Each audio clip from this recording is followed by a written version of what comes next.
Hi guys, it's Mrs. Meller. I am just wanting to review with you our RISE testing protocols here at Orchard Elementary. RISE testing, for those of you who might be unfamiliar with it, is our end of year testing in the state of Utah. All third graders and up through 12th grade are required to take RISE testing at the end of the school year. Few things just to be aware of. The next few weeks, we will be doing review in class and prep for these tests. Please, if at all possible, have your child in attendance at school every day. That means on time every day and not checked out early. If they are gone the next few weeks, they run the risk of missing important information on how to take the test. There's a lot of things like how to highlight, how to cross out answers, how to use like protractors and other math tools and calculators that I can help them with right now during the next few weeks. But on the actual day of the test, I cannot help them with.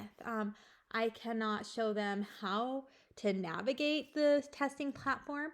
And so if they are gone during the next few weeks and miss that important information, the day of their test, it really puts them at a disadvantage. So please have them here as much as you can.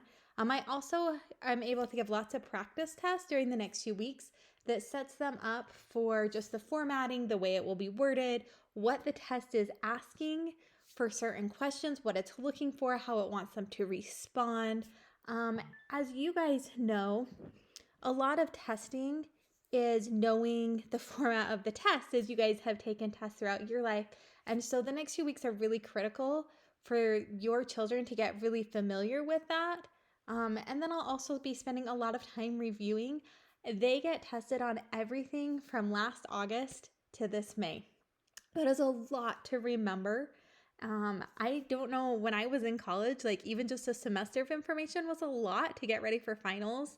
So this is like 2 semesters worth of information. So I will be hitting up really important concepts, things I know I haven't talked about for a while in class, things we have forgotten. So please, have your children here if at all possible during the next few weeks. Our testing days that have been assigned to us for 4th grade are as follows. A couple of things. We start right at 8:50 in the morning. That is that very first bell. And we will go till first recess. That does not give us any wiggle room at all this year. So please be aware of that. If you are going to miss any of these days, if you could please let me know ASAP so that I can reschedule a testing time for your child. That would be really helpful for us. Couple of helpful hints on our testing days. If you could do a couple of things for me, that will help ensure your child be really successful. So number 1, get a good night's sleep. Make sure your child is to bed on time. There is nothing worse than trying to take a test when you're extremely exhausted. I've tried to do it. I've done it. I don't do well on those days. Neither do your kids. So make sure they are getting a good night's rest. Make sure they're eating breakfast. If they're coming to school hungry, they just don't perform as well. And lastly, be on time. As I showed you on that last slide, I don't have any wiggle room on my start time this year. If they are late, not only do they miss directions on that test, which is super awful for them, but they're also really distracting to all of my other students who are already started their test and taking it. So please set those alarm clocks 5-10 minutes early if you need to just ensure that your child is lined up outside ready to go at school. I would say by 8:40. So when that bell rings at 8:45, they can come in, have their backpack hung up, have their computer out, and be ready to go right at 8:50. And lastly, please, if you can avoid it, don't plan vacations, appointments, or other activities that your kids need to be pulled for.